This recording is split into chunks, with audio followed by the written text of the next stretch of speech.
రాష్ట్ర ముఖ్యమంత్రి వర్యులకు షాద్నా నియోజకవర్గం రైతుల తరఫున మనందరి తరఫున కూడా వారికి అభినందనలు తెలియజేస్తా ఉన్నాను. ముఖ్యంగా కాంగ్రెస్ పార్టీ ఈ రాష్ట్రంలో అధికారంలోకి వచ్చిన తర్వాత ఒక ప్రజాపాలన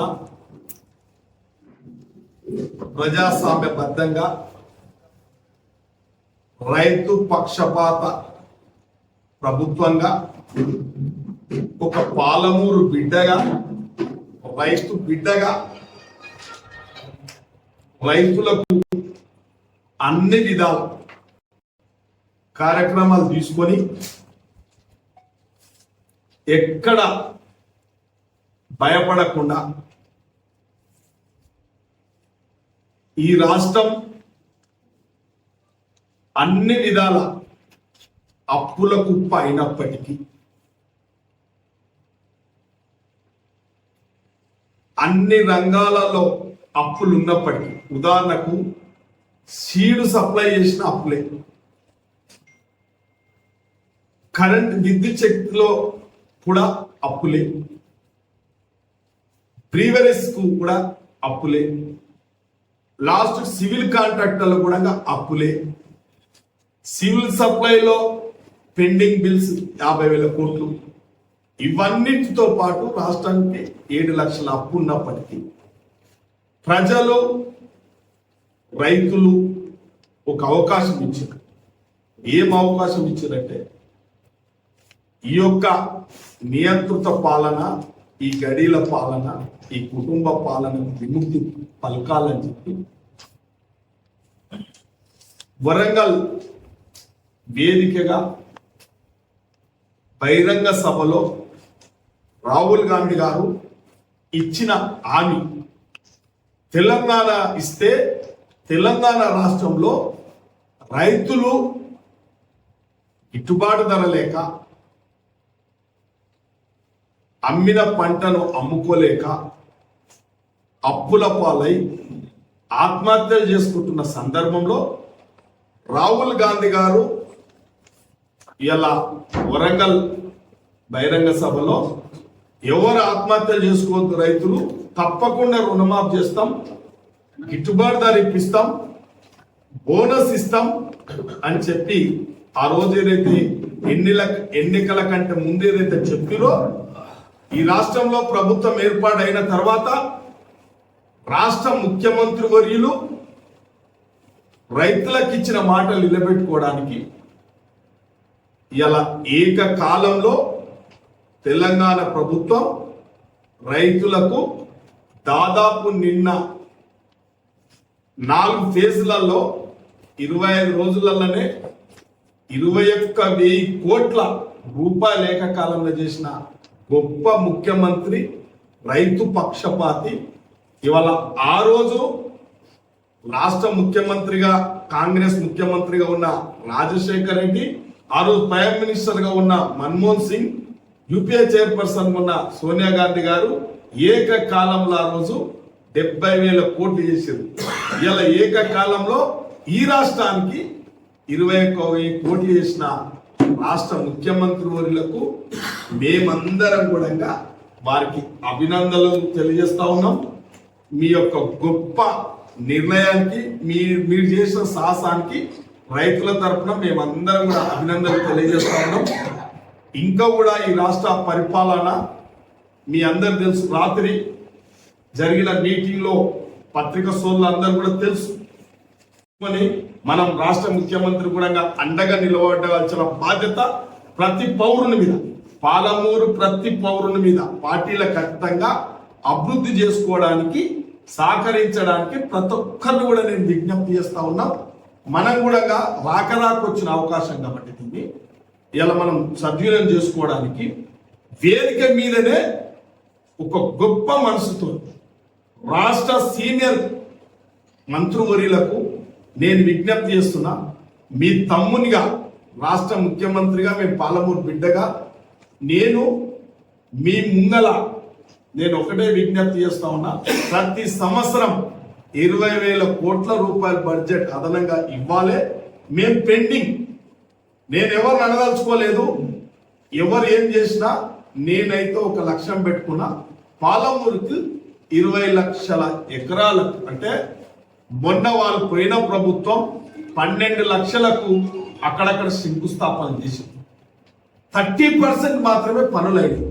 ఇంకా 70% పనులు చేసుకుంటూ కొత్తగా లక్షిందేపల్లి ప్రాజెక్ట్ రిజర్వాయర్ అటువంటిది, ఇవాళ నారాయణపేట రిజర్వాయర్ అటువంటిది, ఇవన్నీ కూడా అధిగమించడానికి నాకు ప్రతి సంవత్సరం బడ్జెట్లో 20,000 రూపాయలు నా స్వార్థంగా, నేను పాలమూరు బిడ్డగా, పాలమూరు ముఖ్యమంత్రిగా నేను వారి దగ్గర అప్రూవల్ తీసుకుంటున్నా, వాళ్ళందరూ ఆమోదయోగం చెప్పిండ్రు అని కూడా చెప్పడం జరిగింది. కాబట్టి అది గొప్పగా ఇవాళ మనిషికి అధికారం వస్తే హంభంగా ఏదో ప్రవర్తిస్తారు.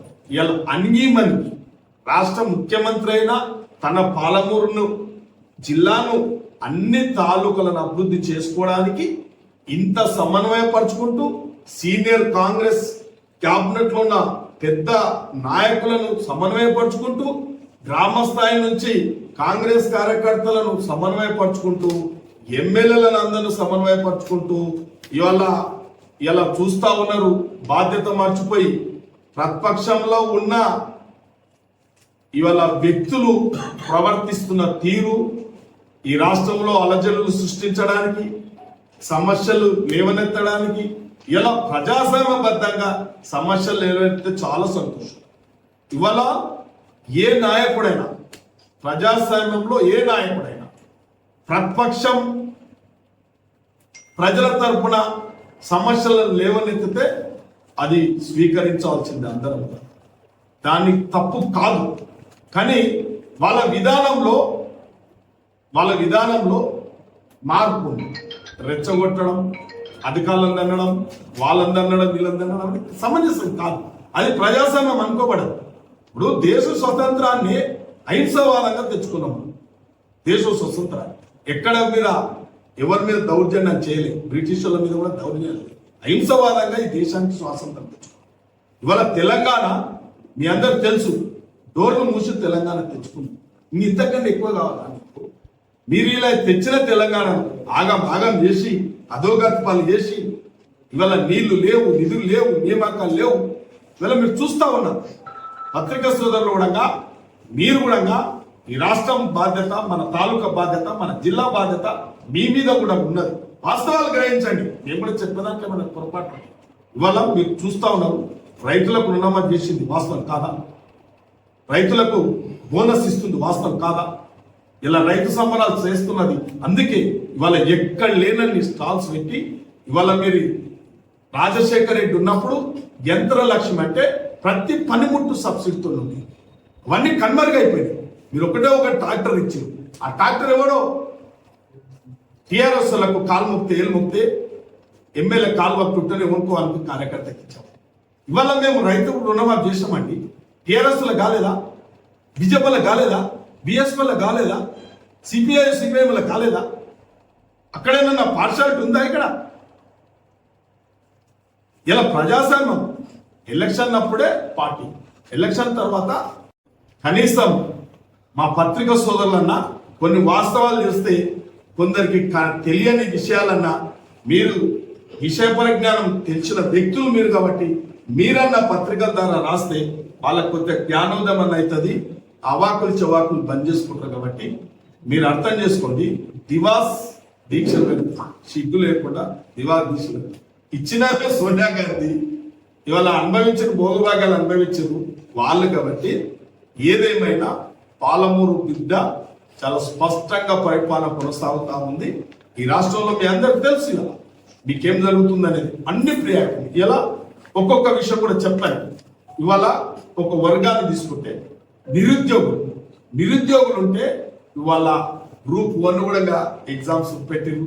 డిఎస్సి వల్ల డిఎస్సి పెట్టిరు. ఇలా మెడికల్ గ్రౌండ్ లో ఆశా వర్కర్లు కానీ, అంగన్వాడీలు కానీ, డాక్టర్ల రిక్రూట్మెంట్ కానీ ఇవన్నీ దాదాపు ఒక 10 నెలల మిత్రులరా 50,000 ఉద్యోగాలు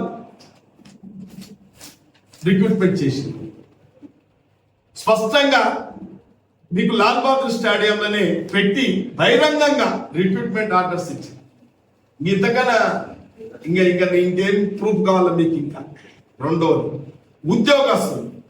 ఉద్యోగస్తులు బదిలీలు లేక 10 సంవత్సరాలు బదిలీలు లేక భార్య ఒక దగ్గర, భర్త ఒక దగ్గర, పిల్లలు ఒక దగ్గర, వాళ్ళ జీవితం అస్తవ్యస్తం అయిపోతే ఇవాళ ఒక పారదర్శకంగా కౌన్సిలింగ్ ఏర్పాటు చేస్తే ఏ లీడర్ దగ్గర కూడా, ఉదాహరణకు నేనే మా కాజానని అడిగిన, అన్న వద్దే ఏడే పని చేస్తుందనా, అప్పుడు ఇబ్బంది పడుతూ ఉండే అంటే నేను ప్రత్యేకంగా నేను సాయం చేస్తానా, నేను అధికారం అంటే ఏం సాయం చేయొద్దు, మంచిగా చేసిర్రు, వాళ్ళ ప్రభుత్వమే అంత మంచిగా చేసిర్రు, ఇంకా నీ సాయం ఏం అవసరం లేదు ఎమ్మెల్యే గాని కూడా చెప్పడం జరిగింది. ఈయన ఎగ్జాంపుల్ ఉన్నాడు. అంటే ఎంతో మంది పారదర్శకంగా అయినాయి. రంగన్న కూడా అడిగిన మన సాయం కావాల్సిన వద్దే అంటే ఏం లేదు, పద్ధతి మీద అవుతున్నది, ఏం అవసరం లేదంటే అని చెప్పినది. అంటే ప్రతి డిపార్ట్మెంట్ ప్రమోషన్లు ఇచ్చుకుంటూ వాళ్లకు కౌన్సిలింగ్ సీనియారిటీ బట్టిని ఎక్కడ వేయాలో అక్కడ ఆ మార్కులను బట్టి వేయడం, ఎక్కడ తావు లేకుండా రాజకీయ జోక్యానికి తావు లేకుండా పారదర్శకంగా చేసిన ఏకైక ప్రభుత్వం, ఏకైక ముఖ్యమంత్రి రేవంత్ రెడ్డి గారు. ఇవాళ మూడవది, ఇవాళ హాస్టల్ చూడండి, 10 తెలంగాణ వస్తే బంగారు తెలంగాణ భవిష్యత్తు. కేజీ టు పీజీ ఎక్కడ పోయింది? ఇలా బాత్రూమ్ లేని పరిస్థితి, టాయిలెట్ లేని పరిస్థితి, ఇలా శిథిలా వ్యవస్థలకు ఎన్నో స్కూళ్ళు ఇవాళ కూడా పోదాం, ఈడికెళ్ళ పోదాం, చూపెడదాం. ఎన్నో చెప్పుకోనంత కుక్కకోల సమస్యలు వాళ్ళు టీచర్లు. ఒక మౌలిక స్కూల్లో 20 మంది టీచర్లు నా చుట్టుముట్టి ఒక వర్డ్ వాడినా, అన్న నువ్వు ఎమ్మెల్యే కానీ మేము చెప్పొద్ది, ఒక తమ్మునిగా అనుకొని చెప్తున్నాం, మేము ఇంటికాడికి వెళ్ళినప్పుడు బాత్రూమ్ చేసి వస్తే మళ్ళీ ఇంటికి పోయి బాత్రూమ్ చేస్తాం. ఇంతకన్నా ఘోరం ఏం చెప్పాలి మీకు? నేను ఇంకొక మహిళ రాస్మల్లగూడెంలో మహిళ కానీ నేను వాటర్ ఫిల్టర్ ఓపెన్ చేసి చిన్నగా గెట్ టుగెదర్గా కూర్చుంటాడా, ఆయన వచ్చి అన్న నువ్వు ఎమ్మెల్యే నాకు తెలిసిన ఆయన, నువ్వు నాకు మొదటిసారి పరిచయం ఉన్నావు, నేను ఒక్క మాట చెప్తానా నీకు, ఇంతమందిలో చెప్పలే నీ చెవులో చెప్తానా, ఏమో చెప్తాలే అన్న మా పిల్లల హాస్టల్లో పిల్లలకు కనీసం అడగరాని వస్తువులు కూడా ఇలా ఒక్క వస్తువు ఇస్తలేరు వాళ్ళు. కనీసం ఆ పిల్లల జీవితాలకు ఏం చేయాలి అంటే, అమ్మ తప్పకుండా ఈ ప్రభుత్వం మీద ఒత్తిడి తెస్తున్నాం, ఇలా మిడ్ ఛార్జీలు ఇప్పిస్తాం, మీ పిల్లలకు ఆడపిల్లలకు కావాల్సినవి కూడా కాస్మెటిక్ ఛార్జీలు కూడా పెంచిపిస్తాం తల్లి, అట్లేం లేదని చెప్పడం జరిగింది. అదే విధంగా రేవంత్ రెడ్డి అన్నతో కూడా మాట్లాడి కూడా అవి కూడా మేము అందరం ఒత్తిడి చేసినాం కాబట్టి ఇవాళ కాస్మెటిక్ ఛార్జీలు పెరిగినాయి, మిడ్ ఛార్జీలు కూడా పెరిగినాయి. రేపు అక్కడ ఉన్నాయన్నీ కూడా వాళ్ళకు అరకొర వసతులు కూడా రేపు ప్రభుత్వం 6 నెలల్లో కూడా అన్ని చేయబోతా ఉంది. కాబట్టి విద్యా వ్యవస్థను పూర్తిగా విధ్వంసం చేస్తే ఇవాళ మన తాలూకా కూడా మీ అందరికి తెలుసు, ఇంటిగ్రేట్ తెచ్చుకున్నాం. ఇంటిగ్రేట్ ఇవాళ చాలా ఇంటర్నేషనల్ తోని రేపు కాంపిటీషన్ తట్టుకునే శక్తి సామర్థ్యాలు ఉన్న బేసిక్ ఎడ్యుకేషన్ రాబోతుంది. మా సేట్ అకౌంట్లో స్కూల్ అది కూడా తగ్గిపోతుంది రేపు భవిష్యత్తులో, తప్పకుండా తగ్గిపోతే చాలా మటుకు మనం కాలేజ్ కూడా, ఎందుకంటే సోదరులు పత్రిక సోదరులు తీసుకుపోయిన అక్కడికి తీసుకపోతే కూడా అది కూడా అన్ని నాణ్యతతో కూడుకున్నది. చరిత్ర ఉంటది, ఎవరమైనా కూడా చేయాల్సిందే మనం అందరం. కాబట్టి ఒక ఎమ్మెల్యే అన్నప్పుడు ఎన్నో సోర్సులు ఉంటాయి. ఇప్పుడు నేనే అనుకో, మా పక్కలో కూర్చున్న మా అన్ననే అడిగిన అనుకో, శ్యామన్న ఏమన్నా చేయన్నా జర కాలేజీ కడుతున్నంటే మంచి పని చేస్తున్నావు కదా అని డబ్బులు ఇస్తాను, ఇబ్బంది ఏం లేదు. ఎవరన్నా మా అటువంటి లంచాలు పంచాలి నీకు వస్తాడా, నాకు లంచాలు ఏమొద్దురా, నేను వేరే ఎమ్మెల్యే లాగా ఏం కాదు, అక్కడనే వేసుకుంటే బాగుంటది అని చెప్పి ఓపెన్ గా చెప్తున్నాను. నేను కూడా అటువంటి కార్యక్రమాలు అన్నింటి కూడా ఒక వేరే పద్ధతి సమాజానికి ఉపయోగపడేది. ఇప్పుడు మన అందరు పిల్లలు రేపు కాలేజ్ పోవచ్చు అంటే ఒక్కటి మాత్రం మేమందరం అనుకున్నది ఏంటంటే, గవర్నమెంట్ ప్రభుత్వ కాలేజ్ అంటే హెవీ కాంపిటీషన్ క్రియేట్ చేయాలి. అంటే అన్న స్కూల్ ఆ కాలేజీలో సీట్ వస్తే చాలు దేవుడో అన్నట్టు స్థితికి తీసుకురావాలనేది మా లక్ష్యం, మా అందరం అనుకున్న లక్ష్యం. అన్ని అంగులతో కూడుకున్నది ఇలా డిగ్రీ కాలేజీలు ఎవరు రాకపోతే ఒకటే రోజు నన్ను దోసుకపోతే కూడా దాదాపు ఒక 50 లక్షల వరకు కూడా అన్ని కలెక్షన్ చేసి ల్యాబులు, బోర్డులు, డిస్ప్లే బోర్డ్స్, కలరు, కథ, కార్ఖానా అన్ని చేపించేసాం. అంటే ఇది చరిత్ర నిలవడానికి మన షాద్నగర్ ప్రతి ఒక్కరు, అంటే ఆల్ పార్టీస్ కనుకో, మాకనుకో, మీకనుకో, అందరు కూడా మీకు కూడా చెప్పుకోవడానికి మా షాద్నగర్లో మేము మా వాళ్ళు కాంగ్రెస్ ఎమ్మెల్యే చేసాం చూడంగా అన్నట్టు చూపించడానికి కూడా, ఒక ఆదర్శంగా చూపించడానికి కూడా ప్రయత్నం చేస్తున్నాం. అంటే మేము చేస్తున్నది చెప్పుకోలేక ఇవాళ ఇష్టానుసారంగా మాట్లాడుతున్నారు. కాబట్టి ఈ 10 నెలల్లో మీ అందరు తెలిసి ఇలా ఆర్టీసీ ఇలా నిర్వీర్యం చేసింది. ఆర్టీసీ అన్నమో రామచంద్ర అని 56 మంది చనిపోతూ కూడా పట్టించుకోలేదు. అక్కడ ఇవాళ మిగులు బడ్జెట్ అయిపోయింది ఆర్టీసీలలో, తెలుసుగా మీ అందరు కూడా. ఇవాళ మిగులు బడ్జెట్ ఇటు మహిళలకు ఉచిత ప్రయాణం అవుతుంది, ఆర్టీసీకి మిగులు బడ్జెట్ అయిపోయింది. మీ అందరికి తెలుసు ఆ విషయాలు కూడా.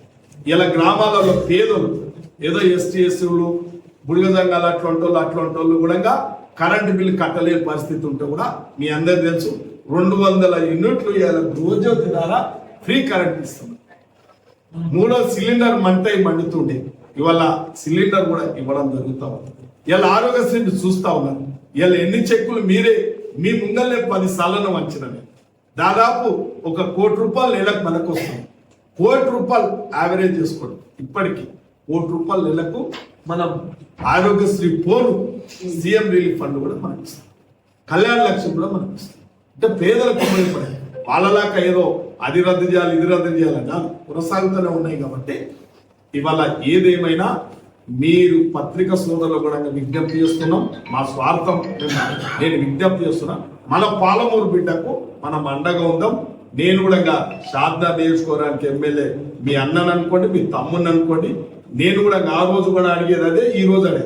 మా పెద్ద నాయకులతో కూడా అడిగింది అదే, ఎక్స్ఎమ్మెల్యేలతో అడిగింది అదే. ఇక్కడున్న పెద్దలు మా అందరూ కూడా ఒకటే, అన్న నన్ను చక్కటి మార్గంలో నడపండి, ఏమన్నా ఉంటే నాకు చెప్పండి. మనమంతా ఒకటి సమాజానికి ఉపయోగపడే పనులే చేసుకుందాం. మనమందరం 2 పూటల తిండి మంచిగా ఉంది, మన అందరితాన మంచిగా పోదాం. ఒకరిలాగా ఒక పేరు కూడా తీసుకోదలుచుకోలేదు. అటువంటి పరిపాలన మనకు వద్దు. ఎవరి మీద కక్ష సాధింపులు వద్దు, ఎవరిని హరాస్మెంట్ చెప్పొద్దు, ఎవరి మీద మనం అవాకులు చివాకులు వద్దు, ఎక్కడ నిర్లక్ష్యం చేయొద్దు. ప్రజలకు అందుబాటులో ఉందాం. ప్రజా సమస్యలను నిర్లక్ష్యం చేయకుండా మనం పరిపాలన కొనసాగించాలని చెప్పి కూడా ప్రతి ఒక్కరు కూడా ఎక్కడ బేసేరాజాలకు పోకుండా పరిపాలన కొనసాగిద్దాం. అభివృద్ధిలో ఎక్కడ నిర్లక్ష్యం చేయకుండా మా ప్రయత్నం అన్యాయం కాకుండా కూడా ఎక్కడికప్పుడు నేను స్పందిస్తూ అవసరమైన చోట కూడా నిర్లక్ష్యం చేయకుండా మన నియోజకవర్గాన్ని కూడా అన్ని నిధులు రాబట్టుకోవడానికి కూడా నేను ప్రయత్నం చేస్తా ఉన్నా.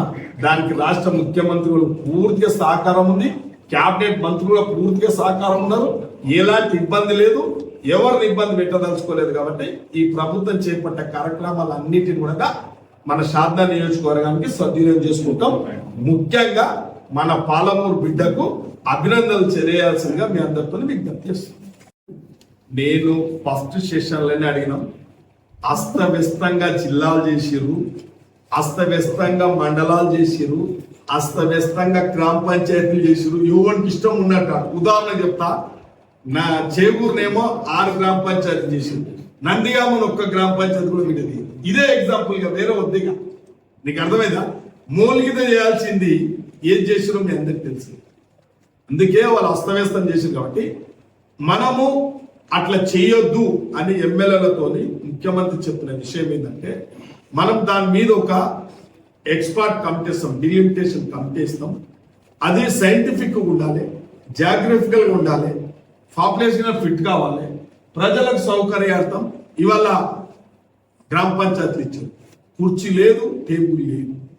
మండలాలు ఇచ్చారు, కార్యాలయం లేదు. మీరు అర్థం చేసుకోండి కదా. అంటే మీరు అడిగిన క్వశ్చన్ 100కి 100 తప్పకుండా దాని మీద కూడా కమిటీ కూర్చుంటుంది.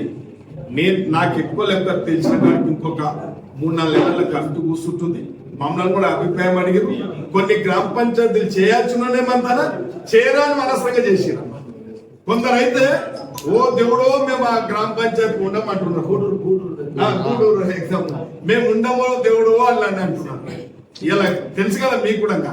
ఒక ఆయన చినరాజు అప్పుడు తండాల బలవంతంగా ఒక గ్రామ పంచాయతీ అంటే మాకేమి ఇవ్వకుండా ప్రభుత్వంతో, కానీ మాకు ఆ తండాలకు గ్రామ పంచాయతీ తీసేయండి అని అంటున్నాం. వాస్తవం, మేము ఊర్లోనే కలిసి ఉంటాం. అంటే కొన్ని అశాస్త్రీయంగా చేసారు, భౌగోళికంగా చేయలేదు, ఇష్టానుసారంగా చేసారు, రాజకీయ లబ్ధి పొందడానికి వాళ్ళు ఏమేమో చేసారు, కానీ అన్ని తప్పులు ఉన్నాయి. ఆ తప్పులన్నీ కూడా కమిటీ ద్వారానే చేయాలనేది ఉద్దేశం. ఇంకోటి మీరు అన్న క్వశ్చన్, మనం అసలు యాక్చువల్గా మన పాలమూరు జిల్లా సైబరాబాద్లో కంపేర్ చేస్తాం. మనకు కొద్దిగా మనం ఆ కల్చర్ లేదు. మన దగ్గర విలేజ్ కల్చర్ ఉంది, ఇంకా మంచి కల్చర్ ఉంది మన దగ్గర.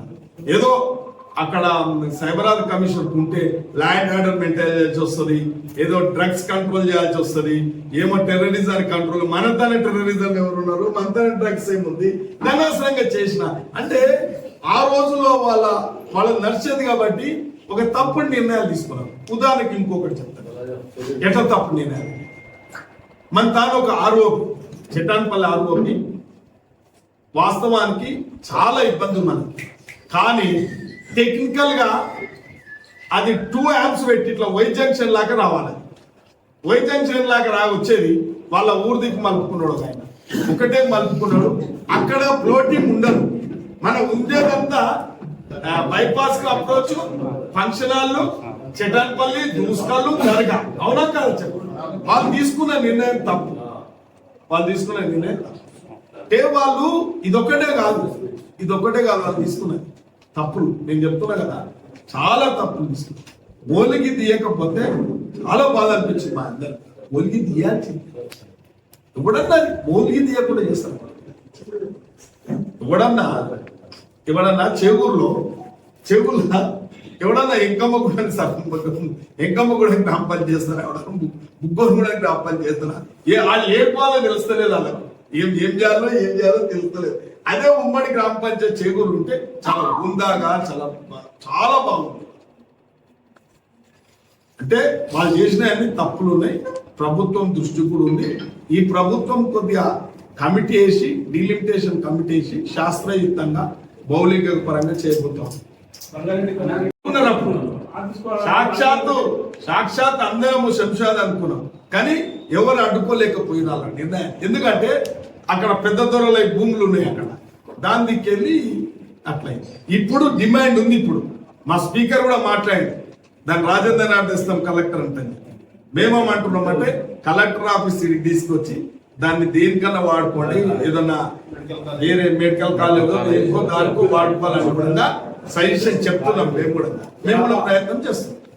తప్ప టెక్నికల్ గా ఎర్రర్స్ ఉన్నాయి కదా, ఎర్రర్స్ అంటే ఫ్యామిలీ మెంబర్ నిర్ధారణ గాంధీ ఏదైనా బ్యాంకులు చేసిన దాదాపు మంత్రాలు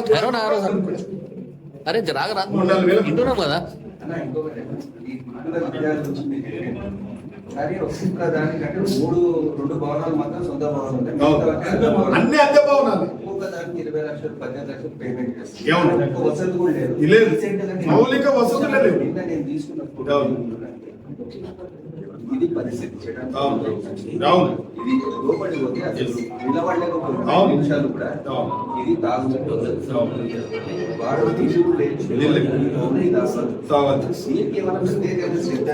ఈ అద్దె కంపల్లో ఉన్న కార్యాలయాన్ని ఎప్పుడు మారుస్తాం? అందుకే ఒక మార్పు తేవాలనేది రాష్ట్ర ముఖ్యమంత్రిది సర్వే కూడా చేపిస్తున్నాం. ఎక్కడెక్కడ ఏమేమి కావాలనేది అద్దె భవనాలు అన్నిటిని భవనాలు ఇవ్వబోతున్నాం. ఇంటిగ్రేటెడ్ తో పాటు ఇటు కూడా ఈ అద్దె భవనాలన్నీ తొలగించేసేయాలనేది. ఆ ఖర్చులో భవనం అవుతుంది.